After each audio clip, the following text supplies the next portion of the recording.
Hey guys, welcome to my garage. So today we're going to be talking about electric lawnmowers. So I'm finally jumping into the electric lawnmower arena, and this year we bought our first electric lawnmower, and we're going to do a comparison between my old gas mower and the electric one and see the plus and minuses of this, and is it worth buying an electric mower now that they've been out for quite a few years now. I think they started around 2000, maybe 17 or something. So it's been, a good amount of years that these mowers have been out and have improved along the way. And this is the latest model from Ryobi that we're going to be talking about. And we're going to just see, are they worth it? Are they improved? And will they do the job? So let's get started.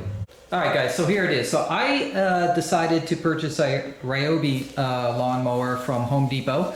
If you're familiar with these tool brands, Ryobi, it's basically Home Depot's brand that they have. And I have tons of Ryobi tools in my house. I've been buying them for years since I actually purchased my home. Anything from drills to saws, to like the oscillating tools and leaf blowers and the whole deal, right? And what I like about them is their battery system is, pretty much works between all the different tools. Now this is a 40 volt, so this is a totally different battery system, but they do have other tools that run on the 40 volt batteries, so these batteries will also fit other tools too.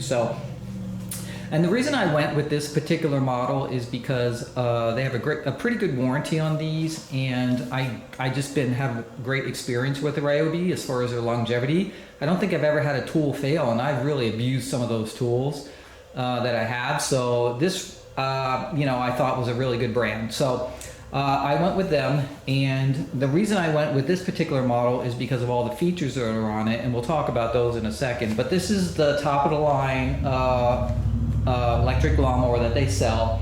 And according to the guide here, it is number 401015 model number, but on the box it actually says 401150, so I don't know which one has the mistake on it, but regardless, you guys can figure it out. It's the top of the line one. It is $600, and basically it is the rear drive, so self-propelled lawnmower with the dual cut blades, and we'll talk about all the features on it, but that's the model I'm going with.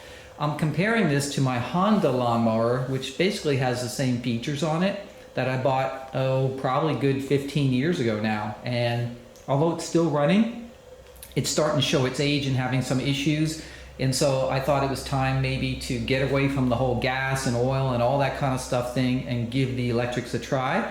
And hopefully this will be, the lawnmowers of the future. So let's jump into all the different details of it.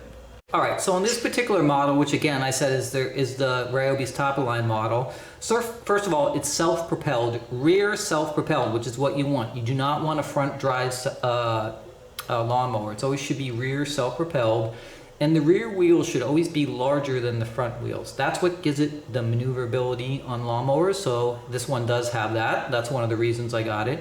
It's their biggest model. It's the 21-inch deck, so that's the widest one you can get. It has dual crosscut blades. So my Honda also has dual crosscuts, which gives you a finer cut on the lawn. And those little clippings you can actually mulch into your lawn every once in a while too, which saves on getting rid of grass clippings and also makes your lawn healthier. So it has that, and then it also has what they call a smart trek system, which is basically, you can adjust the speed of your self-propelled mower, just like my Honda does too. The Honda has a little lever on it that you push down to make it go faster or slower, as you're walking along. The reason I wanted to self-propelled, and one of the reasons I never went to electric years ago, is because they didn't have self-propelled on electrics, because they, either didn't incorporate that technology yet, or they, run down the batteries quicker. So now that they have self-propelled, I went with it. And the reason is because my property has some grades on it, and I don't want to be pushing it, right? The current Honda that I have is so easy that it actually just kind of drives itself along, and I just stand behind it and direct it where it wants to go. So self-propel was a big thing for me, and now that they have those on the electric, that's great. It has a brushless motor on it. which is much better than having to worry about brushes wearing out. And it's saying it has the performance of a gas engine, so that would be great if it's true, but we'll find out. These have a 70-minute run time on it, so it's saying it's good for about 3/4 of an acre or less, so I should be pretty close on mine. But of course, you can always buy extra batteries if you want to extend your run time.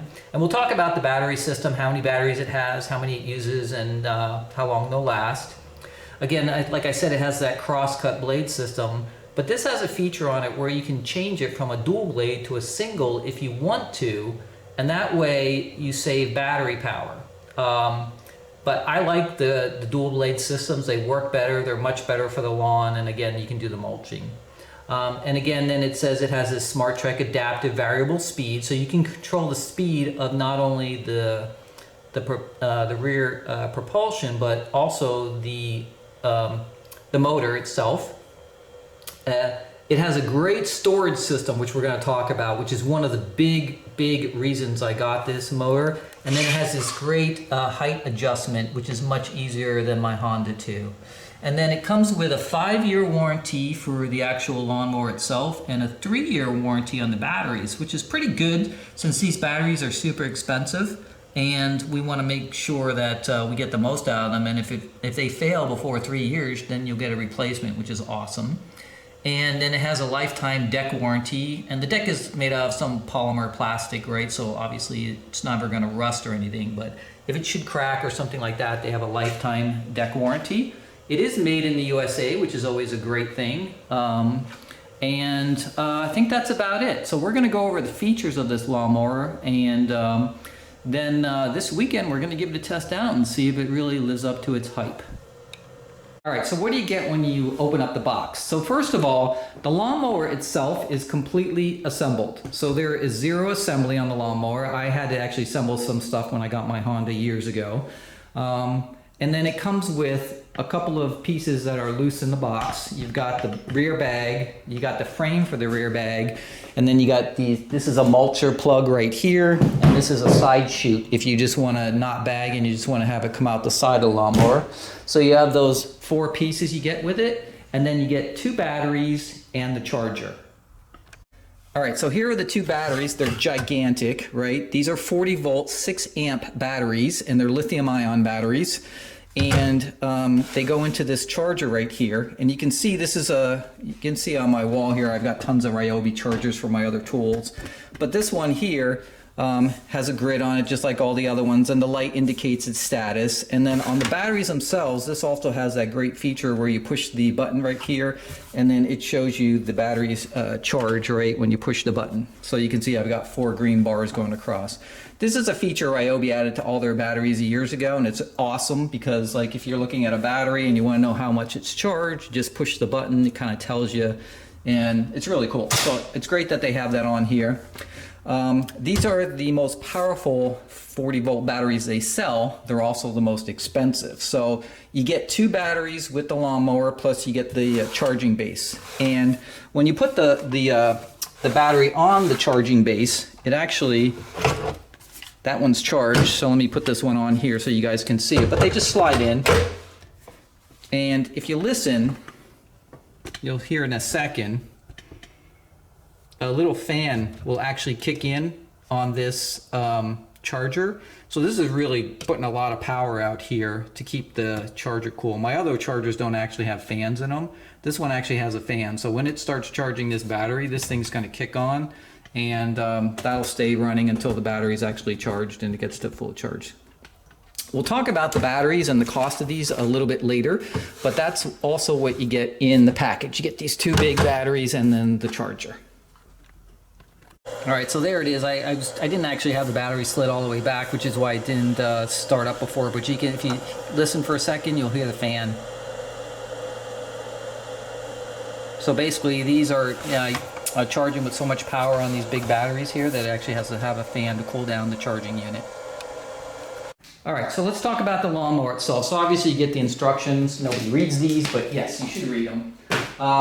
You're going to just slide the bag onto the frame, and then the bag goes on the back of the lawnmower, obviously.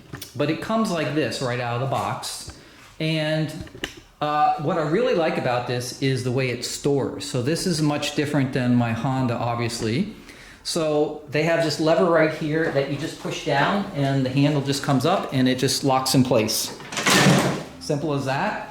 And the handle does have two adjustments. So it's got basically, let me zoom in here, but you'll see there's like two notches right here. This focuses. But there's two notches right here where this handle can go into. So basically when you push the handle up, you can go down a little lower if you like to, or you can go up. It's not a big adjustment, but it does have those two height adjustments. And then of course when you want to just stow it again, all you're gonna do is hit this handle, goes up, comes down, stows it. Really simple and easy. But that's not the best part about this. The best part about it is then once you've stowed it, you just go like this, and now the lawnmower is stowed in a vertical position now. So that is awesome because that is going to be a huge space saver for me, because I have a shed out back that stores all my garden stuff, and this will be a great space saver. I can't do this with the gas mower because all the oil and gas would then run out of the mower, right? So that is a big advantage of an electric. The other thing is when you're looking at the, when you have it set up like this, if you need to, you can easily work on changing the blades or cleaning out the bottom of the mower, and it's, you know, standing up for you. You don't have to push it on its side, worry about gas, oil running out, all that kind of stuff. So really cool. Now the mower is for the most parts polymer plastics, right? Pretty much all of the body of it and everything else. It does have an aluminum handle right here, and there's a couple of other metal parts obviously, but for the most part a lot of it is plastic. It won't rust. The only question is, will it hold up over the years? Like I said, it has smaller front wheels and bigger rear, which is what you always want on a lawnmower for maneuverability.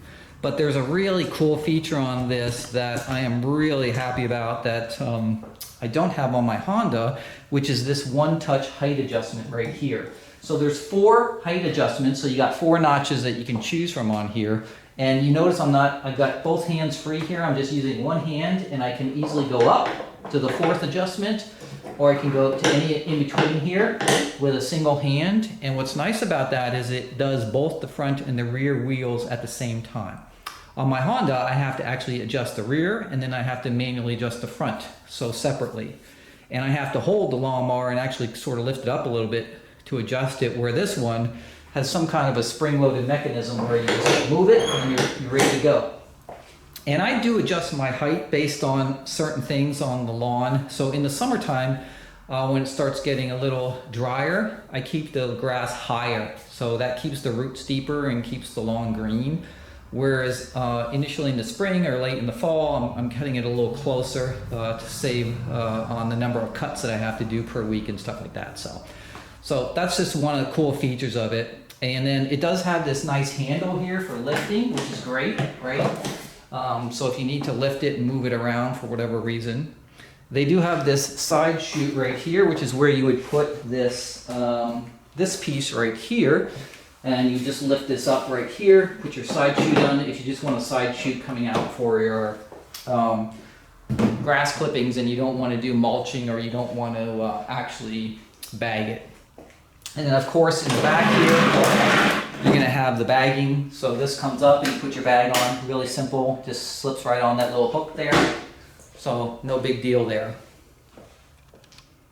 All right, so let's talk about the control. So like any other lawnmower, it's always a safety thing. You've got to squeeze a handle in order to have a blade running. So what's nice about this is you don't have to squeeze both of these. It's just one side or the other, depending if you're right or left-handed. So pretty well thought out. But all you do is you hold one of them down, and then you hit this button to start the actual motor itself, and then the motor will start up. There's also a speed selector right here that you can change, okay? And I believe this is the speed. I'm not sure what this is the speed for, actually. I've got to go look it up because it just says speed selector. I'm not sure if it's for the self-propelled or the actual motor itself. I would think the motor speed is what this is referring to, but I don't know yet. I'm gonna have to quick look it up in the manual and I'll tell you in a second. And then you have the thumb drive right here for your self-propelled. This is very similar to my Honda, where when I push it down, the farther I push, the faster it goes. I don't know on this one if that's the case or if it's just a single on and off type of thing with this, but it is nice that that's right there because with your thumbs you easily control it. And I'm used to that with my Honda today, and so that's going to be, looks like pretty easy to do the self-propelled, like turning it on and off. Okay, they do have these little tags right here that kind of show you some simple instructions how to start it and things like that. So otherwise, pretty straightforward. And this is, by the way, really nice right here, very soft. It doesn't take a lot of tension to pull those in. On my Honda, there's an actual bar that sort of you have to flip up and hold, and it does have some tension on it that it can get fatiguing after a while holding it. So, but that's about it. Otherwise, that's about it for the mower, except for the motor parts. So let's open up the little hatch here and see what we get in the inside. All right, so you just flip up this little cover right here, and this is where the batteries go. If you can see on this side right here, you can see sort of the terminals right here where the batteries just slide down into, just like they would on the charger. And the mower actually only uses one battery at a time. So the way it works is this: they have this sort of key right here, and you can see there's a little arrow on the top. And depending which way you flip it, is the battery that it's using at the time. You can see it just has two little terminals that you're sort of jumping. And so when you flip it the other direction, right, it's saying it's using this battery, and then you flip it over, you use the other battery. So you're actually not using two batteries. So I'm not sure. I'm guessing the 70-minute runtime they're referring to means both batteries are being used up. So in other words, you're using one, and then you flip it, you use the other. I'm not sure. That'd be great if it was 70 minutes per battery, but I guess we'll find out. But that's all you do. So the batteries just slide in there. That's pretty much it. Now, this particular model, for whatever reason, if we go around here, you can see on the front right here, has a wraparound headlight. So it's a bunch of LEDs in here that light up. I don't know why. Lawnmowers have headlights. I never understood that. I'm not cutting the grass in the dark, so I don't know why I would need a headlight. What I hope is that those headlights don't take up extra battery power and shorten the life of the batteries when I don't need that running all day long, you know, when I'm in the middle of the day cutting grass. So I guess, I don't know if they draw so little amperage that it doesn't really matter that they're there. I just don't know why you need a headlight. That would be the one thing I could say that Ryobi could take off and save some money. You know, save the lens and the lights and the wiring and all that stuff and just get rid of that. Who needs a headlight on a lawnmower? But that's the way it is. And I think that's pretty much it as far as the lawnmower itself. And all you're gonna do is plop the batteries in there and cut the grass. All right, so I did read the manual, and two things. First of all, the speed control right here does not control the motor. The motor's at whatever single speed it's at when it runs, period. This is the maximum speed that the rear propelled will go. So you can set minimum or maximum. I'm not really sure what that's for, because according to the manual, the farther you press this down, the faster it will go. So this actually controls the speed. All this controls is what the top speed will be, or the minimum speed. So I would probably just always leave it at max and then just use the thumb paddle to control the actual speed. But we'll find out when we actually run it, if that's the case. The other thing I found out in the manual is that if the handle is in the down position, the motor will not start, which is actually a great thing, because if you think about it, when I showed you before when this was collapsed, and you have the mower in sort of the upright position right here, you don't want to accidentally squeeze something on the top right here and then these blades start running, right? Because remember, this is not a gas mower, so unlike a gas mower, when you shut it off, you actually have to pull the cord again and everything to get it started. You could accidentally get the blades going again depending what you touched or you know, squeezed on the mower, right? So they have a safety feature that basically if the handle is in the down position like this, the blades can't start. The other thing you want to do, just to be sure if you wanted to, is in the mower itself, right? Remember I told you when we were looking inside the little battery compartment there, it has this key, and so if you pull this key out, it also won't start, because without the key it has no juice to the motor. So this is just a safety key. They call it the start key. So you could use that. You could pull the key, especially if you're going to leave the batteries inside the mower. If you were maybe just did a quick cut and the batteries aren't dead yet, they don't need to be recharged, you could pull the key just to make sure nothing can happen. Probably what I'm going to do is after each cut, just pull the batteries and slot them in the charger so they're ready for next time, so I don't have to worry about that before I fold it up and put it away in the shed. But just a couple of safety features they did build in. Now, in order to start the mower, once you have the battery in and you have the start key in, the manual did say you could either squeeze the handle and push the button, or you could push the button and then squeeze the handle. Either combination will start up the motor. So that's kind of cool. You can actually just push it, it's ready to go, and then whenever you are ready to actually get the blades moving, you just squeeze the handle. And then when you let go of the handle, the blades will stop and you have to repeat the process. So again, another safety feature. So technically, even if you had the handle collapsed and something happened with that safety feature, you should still not be able to start it unless you did the 2-button combination there. So, but you know, you always want full safety. So just keep that in mind with electric lawnmowers. Unlike gas, right, these things are kind of always ready to go if all the right conditions are present. And that's pretty much it. I read the instructions. It was pretty straightforward otherwise. So, and all we got to do now is we're going to wait till this weekend, do our first cut, and see how it works and behaves. And if it works good, then we will be getting rid of our Honda lawnmower. We'll probably just put it up for sale. Hopefully somebody can use an old used Honda one. Still has some life left in it. And we're also going to find out, do we need to buy another battery? And we're probably going to at least get a charger so I can charge both batteries at the same time. But we'll see if we need to get another battery too, in which case we may get the triple charger. I don't know. We'll have to see what we can do there. It's really just going to be a test to see can I cut both the front and the rear lawn on the 2 batteries I have. And that's pretty much it. So we'll come back and we'll give an update to that once we get to actually cut the lawn. Okay guys, so let's talk about the batteries themselves. So the mower comes with 2 batteries and a charger. So at the minimum, you may want to get another charger for $100 so that you can charge them both at the same time. You don't have to worry about swapping them out. But let's just say you need another battery, or you'd like to have a backup set because you have a bigger lawn and you need more than the 2 that come with the mower, right? These batteries cost $200 a piece.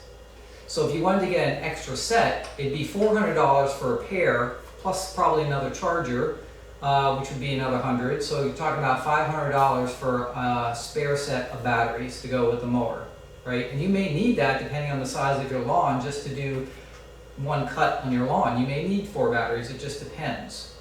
So how much did I say this mower cost? It was $600. So to get a spare set of batteries and a charger is $500? What? So I could get a whole new lawnmower with 2 batteries and a charger that gives me the same thing, plus for $99 more, I get a whole lawnmower. So how can that be, right? Are you telling me that the batteries and the charger are $500 and this whole thing that you see right here is only cost $99? Come on. So why do they do this, or why are they so expensive? Well, my personal opinion on this is kind of just like it is with my HP laser printer. I have a color laser printer I use for my office, and that piece of hardware is like bulletproof. It works flawlessly all the time, never had any problems with it.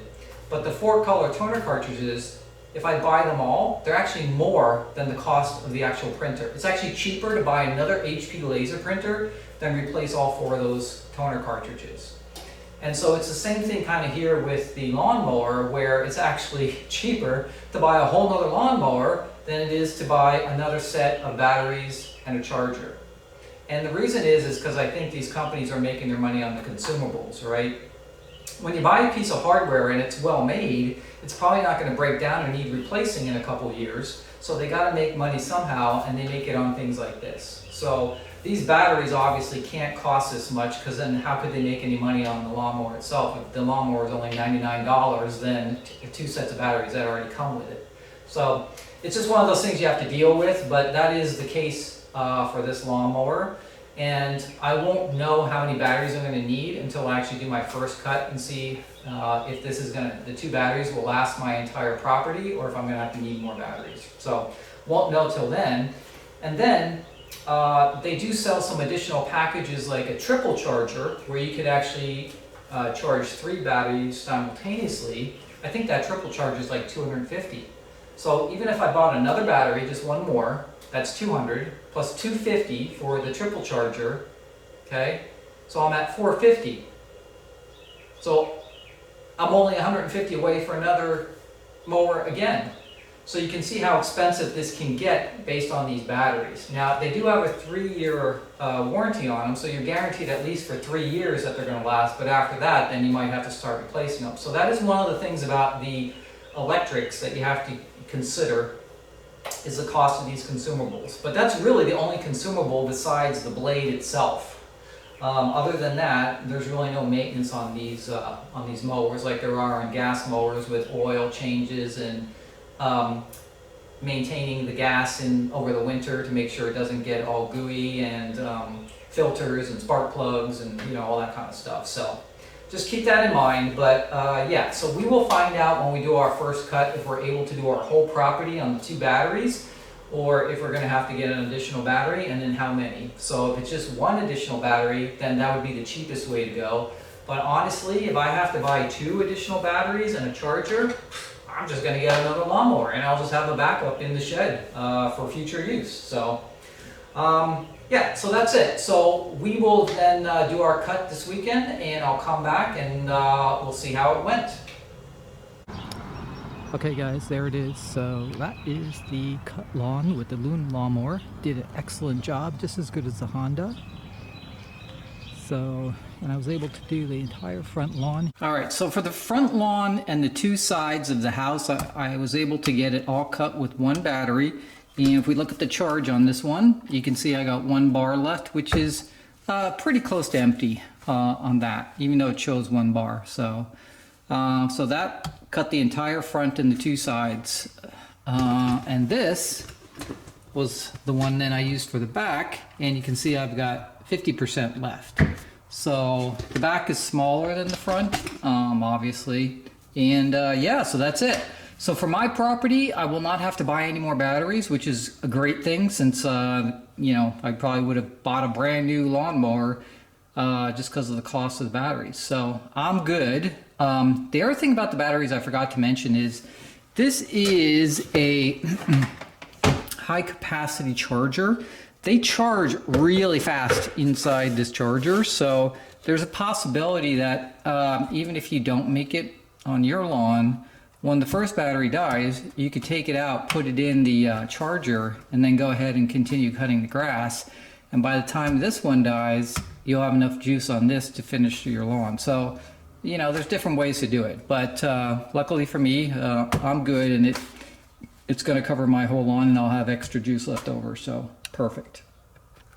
Okay guys, that's it for the review of the Ryobi electric lawnmower. I'm going to give it a thumbs up. So it worked really well, was easy to maneuver around. It lasted the entire length of my property on the 2 batteries, and I had a little juice left over, so that was pretty good for me. Again, it may vary by your property depending how big it is. It cut the grass really well, so the dual blade cross cut works really good, just like the Honda did. Pretty easy to control. You do have to get a little used to the speed control. It is super sensitive, and I think because it's an electric motor on the back wheels here, it really takes off fast. So that's why they have that speed control on the handle there, so you can put your maximum that you want on there. And I think that's about it. Now, the only thing we don't know about this lawnmower is, will it last, right? How long is this lawnmower going to last? So like I said, my Honda, which is technically still running, although has a few problems, is 15 years old. And so that lawnmower cost about the same as this did way back when.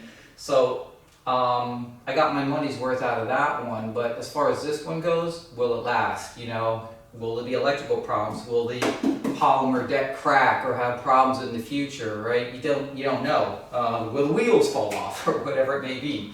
And of course, then you have the batteries. They're guaranteed for 3 years, so I'm good for at least 3. But after 3, do you have to keep replacing batteries? And then, you know, over the length of the life of the mower, then, you know, maybe it's not the greatest deal in the world. But we'll have to see. We won't know until we get a couple of seasons underneath our belt and we find out what's going to happen with it. So, but otherwise, as far as the lawnmower itself, super easy to use, super quiet, which is really nice when you're cutting the grass, not to have all that noise in your ears. And actually, I think I cut the grass faster with this one than the Honda, just because the self-propelled just moves a lot quicker across the lawn. So for me, I'm going to give it a thumbs up, and yeah, give it a try. If you don't like it, you can always return it back to the store, but I find electrics are just super easy to use. So that's going to be it for today's review, guy. I hope you enjoyed it. As always, make sure you subscribe, hit the like button, put your comments down below, and I will see you guys next time. Peace, guys.